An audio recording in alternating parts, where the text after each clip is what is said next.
Pagpapadagos kan road widening sa Segundo Distrito kan Camarines Sur, pigpuunan na kan DPWH. Pirang establishmento sa gilid kan Tinampo, apektado kan aktibidad. Yan ang tinutukan live ni Veblen Reynes. Veb.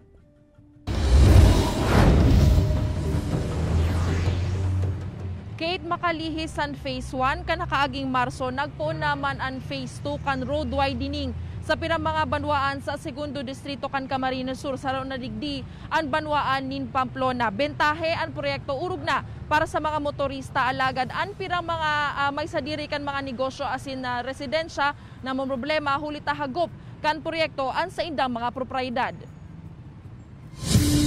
Nagpapadagos na ang pagpapahiwas nin Tinampo sa pirang mga banwaan sa Segundo Distrito kan Camarines Sur.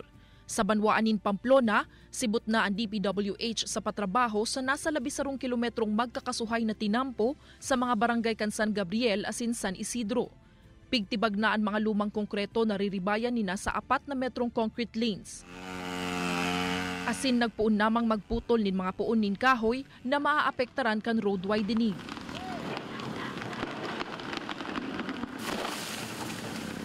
Hindi po ako nagtugot naman na po magputol hanggang dahil po kaming permit sa DANR.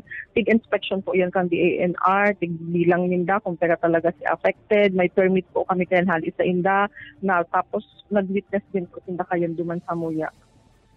Katuyuhan kan proyekto na maibitaran ang paggabat kan trapiko sa Maharlika Highway. Asin maakomodar kan Tinampo ang nagdadakol na mga lunadan na nagaagi digdi. Ang problema, da isa na malikayan na maapektaran ang mga negosyo asin pribadong propriedad sa gilid Tinampo. Ang tindahan nga ni Josephine, 3 beses nang naglipat huli sa parehong rason. Ang magiba kasi gastos, tapos papatayo uli, gastos na naman. Tapos mahina pa ang benta. Nagpapadagos man ang road widening sa pirang mga lugar sa Milaor, Camarines Sur. Sa barangay San Jose, sarong taon pa sa naan sari-sari store ni Benji. Alagad mapipiritan siyang ipagabaan inotang porsyon kaini tanganing magtaong dalan sa road widening. Gagawin ko ng parang po kasi ito yung magiging ko na talaga, source of income ko na po eh. Ito na yung tindahan talaga eh.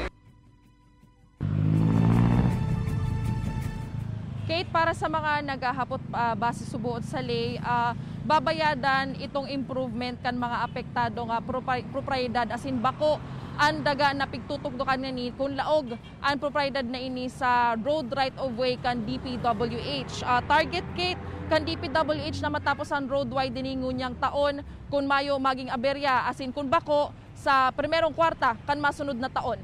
Balik sa imo, Kate. Jos Mabalos, Web.